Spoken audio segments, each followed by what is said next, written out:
The resistance of a wire is dependent on the material it is made of, the length, and the cross-sectional area. The resistance of a conductor is proportional to its length, so doubling the length would double the resistance. It is also inversely proportional to its cross-sectional area, so doubling the cross-sectional area halves the resistance. Now, resistivity is a property describing the extent to which a material opposes the flow of electric current through it.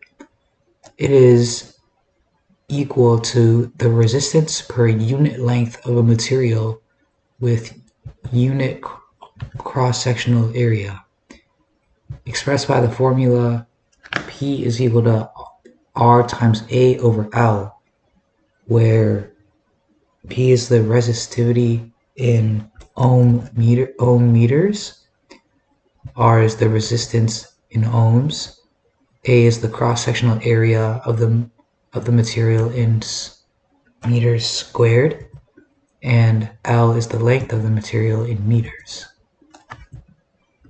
Now, conductors have a low value of resistivity, so this is what makes metals like copper and aluminum ideal for the making of wires, as